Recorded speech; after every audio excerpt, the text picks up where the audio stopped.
పరిపాలనా సంస్కరణలో ఒక కొత్త అర్థం.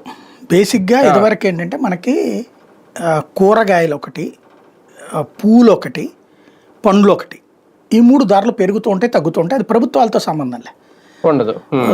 ఇప్పుడు టమోటాలు వచ్చినియి, హ్మ్. బాగా హ్మ్. రేట్ పెరుగుతది. అలాగే హ్మ్. టమోటాలు డౌన్ అవుతది వర్షాలొచ్చేసి. హ్మ్. అప్పుడు హ్మ్. రేట్లు పెరుగుతాయి. అంటే హ్మ్. ప్రొడక్షన్ కాస్ట్ బేసిస్ మీద మారతా ఉంటాయి. పెరుగుదల, తగ్గుదల అనేది. ఈ హ్మ్. ప్రభుత్వాలు ఆ టైంలో చేయగలిగేది ఏంటి? ఉల్లిపాయలైనా, టమోటాలైనా హ్మ్. ఇట్లాంటి హ్మ్. కొనటం హ్మ్. ద్వారా రైతుకు కొంచెం లబ్ధి చేకూర్చడం. హ్మ్. లేదంటే ఎక్కువ రేటు ఉన్నప్పుడు కొని రైతుకి తక్కువ సాధారణ ప్రజలకి తక్కువ రేటుకి ఇవ్వడం.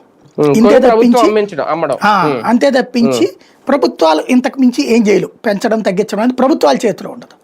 అవును. ఓవరాల్ ప్రొడక్షన్‌కి సంబంధించి అంటే భారతదేశ చరిత్రలో కాంగ్రెస్ హ్మ్. ప్రభుత్వాలు ఉన్నంత కాలం హ్మ్. ఏ ధరైనా పెరగడమే తప్పించి ఒకసారి పెరిగాక వెనక్కి తగ్గడం అన్నది జరగల.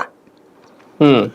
ఏవి జరుగుతుండే అంటే బడ్జెట్ సందర్భంలో హ్మ్. సిగరెట్లో, పేస్టో ఇట్లాంటి హ్మ్. వాటికి ఇదివరకటి రోజుల్లో బడ్జెట్లు అంటే ఏంటయ్యా అంటే ఒక 100 వెరైటీస్ మీదన పన్నులు వేసి, ఒక 1,00,00,000,000 పన్ను వసూలయ్యేలా చేసి, కొన్ని మనకి బాగా కనిపించేటటువంటి దగ్గర అంశాల్లో ఒక 10కి తగ్గించి, ఏది ట్యాక్స్ తగ్గించి, తద్వారా ఆ ధరలు తగ్గినయి చూసారా?